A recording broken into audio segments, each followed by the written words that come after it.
नमस्कार, आप देख रहे हैं न्यूज़ 18 का डिजिटल प्लेटफॉर्म और मैं हूं आपके साथ सृष्टि शेखर। पिछले 10 साल भारतीय करेंसी के इतिहास में सबसे बड़े बदलावों की गवाह रहे हैं।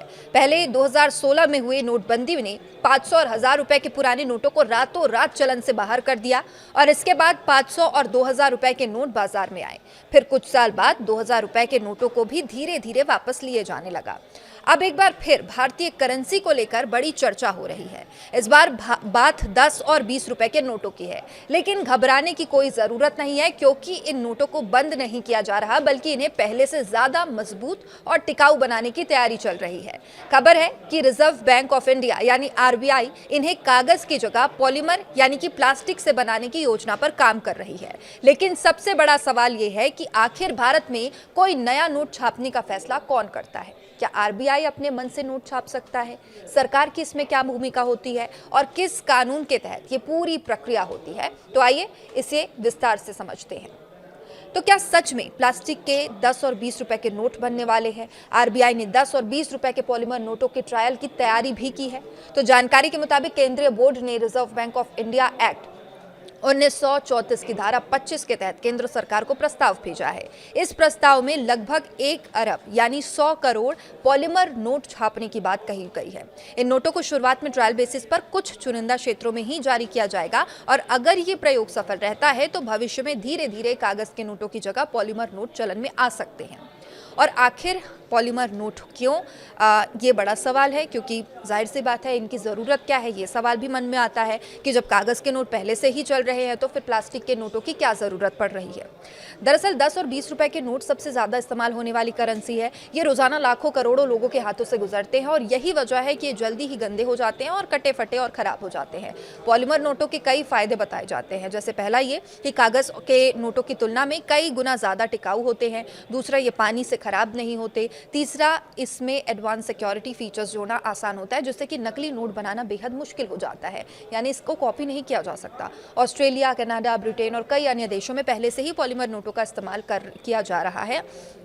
तो क्या आरबीआई अपने मन से नोट छाप सकता है? ये भी लोगों के मन में सवाल है। अब ये अहम सवाल है और अक्सर लोगों को लगता है कि देश का केंद्रीय बैंक यानी आरबीआई जब चाहे जितने चाहे नोट छाप सकता है, लेकिन सच्चाई इससे बिल्कुल अलग है। भारत में नोट जारी करने का अधिकार भले ही आरबीआई के पास हो, लेकिन वो अपनी मर्जी से नए नोट नहीं छाप सकता। इसके लिए कानून बना हुआ है, केंद्र सरकार की मंजूरी अनिवार्य होती है, यानी आरबीआई प्रस्ताव तैयार करता है लेकिन अंतिम फैसला केंद्र सरकार की मंजूरी के बाद ही लागू होता है। तो देखिए कौन सी धारा क्या कहती है, ये भी सवाल है। Reserve bank of India act 1934 की 3 महत्वपूर्ण धाराएं हैं। पहली धारा है 22। ये धारा आरबीआई को भारत में नए बैंक नोट जारी करने का विशेष अधिकार देती है, यानी देश में बैंक नोट जारी करने की जिम्मेदारी केवल रिजर्व बैंक की ही है।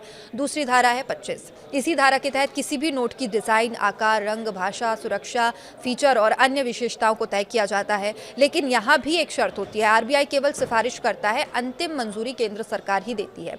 यानी नया नोट कैसा दिखेगा, उसमें कौन कौन से सिक्योरिटी फीचर्स होंगे, इसका फैसला आरबीआई और केंद्र सरकार मिलकर करते हैं। और वही तीसरी धारा है 26(2). ये वो कानूनी प्रावधान है जिसके तहत किसी नोट को लीगल टेंडर यानी कि वैध मुद्रा का दर्जा समाप्त किया जा सकता है। नोटबंदी के दौरान 500 और 1000 रुपए के जो पुराने नोट थी उनकी वैधता खत्म करने के लिए इसी धारा का इस्तेमाल किया गया था। हालांकि इसके लिए भी आरबीआई बोर्ड की सिफारिश और केंद्र सरकार की अधिसूचना जरूरी रहती है। तो क्या नोट जारी करने की पूरी प्रक्रिया है वो आपको समझाते हैं, क्योंकि सवाल यही है कि आखिर एक नया नोट बाजार तक कैसे पहुंचता है, कैसे इसे मतलब पूर्ण तरीके से चालू किया जाता है, मार्केट में घुमाया जाता है। तो इसकी प्रक्रिया कई चरणों में पूरी होती है। सबसे पहले आरबीआई ये आकलन करता है कि देश की अर्थव्यवस्था में कितनी नकदी की ज़रूरत है। साथ ही ये भी देखा जाता है कि पुराने नोट कितनी तेज़ी से ख़राब हो रहे हैं, क्या उनमें नए सुरक्षा फीचर्स जोड़ने की ज़रूरत है। इसके बाद आरबीआई का केंद्रीय बोर्ड नए नोट जारी करने के या पुराने नोट में बदलाव का प्रस्ताव तैयार करता है। फिर यह प्रस्ताव केंद्र सरकार को भेजा जाता है। अब इस प्रस्ताव की सरकार समीक्षा करती है और यदि सब कुछ उचित लगता है तो फिर इसे मंजूरी भी देती है। मंजूरी मिलने के बाद नोट की अंतिम डिजाइन तैयार की जाती है और इसके बाद आरबीआई की अधिकृत करेंसी प्रिंटिंग प्रेस में तय संख्या में नोटों की छपाई शुरू होती है। ऐसा नहीं है कि कोई भी संख्या हो छाप दिया जाए। तय संख्या होती है जिनमें नोटों की छपाई होती है। छपाई के बाद ये नोट आरबीआई के विभिन्न करेंसी चेस्ट तक पहुंचाए जाते हैं, फिर वहां से बैंकों के जरिए धीरे धीरे पूरे देश में इसका वितरण किया जाता है। यानी एक नया नोट आपकी जेब तक पहुंचने में से पहले कई कानूनी और प्रशासनिक प्रक्रियाओं से गुजरता है। पुराने और फटे नोटों का क्या होता है, ये भी सवाल है। अब एक दिलचस्प ये सवाल, जो नोट पुराने, गंदे, कटे फटे हो जाते हैं, उनका क्या किया जाता है? इसके लिए आरबीआई की क्लीन नोट पॉलिसी लागू होती है। बैंक ऐसे नोटों को जमा करते हैं, फिर उन्हें आरबीआई को भेजा जाता है। इसके बाद अत्याधुनिक मशीनों के जरिए इन नोटों को पूरी तरह नष्ट कर दिया जाता है ताकि उनका दोबारा इस्तेमाल ही ना हो सके और उनकी जगह नए नोट जारी किए जाते हैं।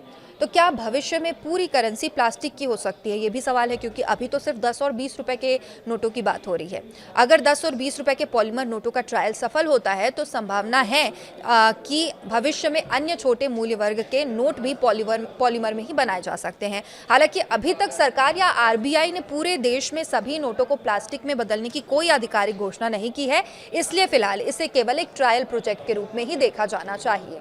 तो देखिए, भारतीय करेंसी में बदलाव कोई साधारण प्रशासनिक फैसला नहीं होता। इसके पीछे कानून, तकनीकी सुरक्षा, अर्थव्यवस्था और सरकार की मंजूरी जैसी महत्वपूर्ण प्रक्रियाएं शामिल होती है। आरबीआई नोट जारी करने वाली संस्था जरूर है, लेकिन वो अकेले फैसला नहीं ले सकता कि कितने नोट छापने हैं। नए नोट की डिजाइन से लेकर उसके रंग, आकार, सुरक्षा फीचर्स तक हर चरण में केंद्र सरकार की मंजूरी जरूरी होती है। और अगर किसी नोट को चलन से बाहर करना है तो उसके लिए भी कानून में स्पष्ट प्रावधान, अलग से धाराएं मौजूद है।